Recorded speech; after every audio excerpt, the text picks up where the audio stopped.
Hello बच्चों, let's read the question. So the question says KClO3 potassium chloride on heating decomposes into potassium chloride KCl and oxygen gas. If some MnO2 manganese oxide is added to the reaction goes much faster because, यानी इस question में हमें ये बताना है कि जब हमारा पोटेशियम क्लोरेट होता है उसे हम हीट करते हैं तो वो डिकम्पोज हो जाता है हमारे पोटेशियम क्लोराइड और ऑक्सीजन गैस में.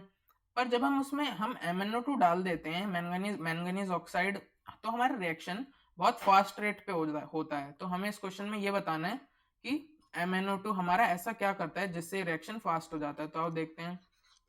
तो सबसे पहले तो इस क्वेश्चन का हम की कॉन्सेप्ट देखते हैं. तो की कॉन्सेप्ट हो जाएगा इस क्वेश्चन का हमारा वर्किंग ऑफ MnO2.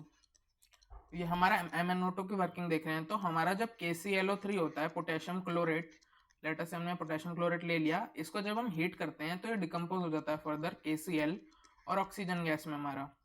ठीक है, ये हमारा ऑक्सीजन गैस में हो गया, ये से हमने बैलेंस कर दिया. ठीक, तो अब ऐसा होता है यहाँ पर कि ये रिएक्शन तो हमारा स्लो होता है, हम यहाँ लिख देते हैं कि दिस रिएक्शन इज स्लो.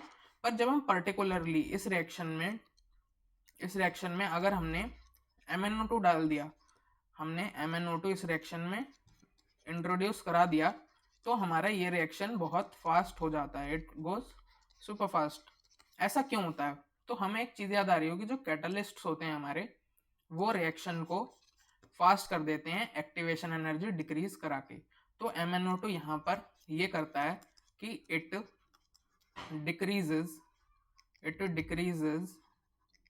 यहाँ पर हम अच्छे से लिख देते हैं कि it decreases the activation energy of the reaction, hence the reaction goes fast. Hence the reaction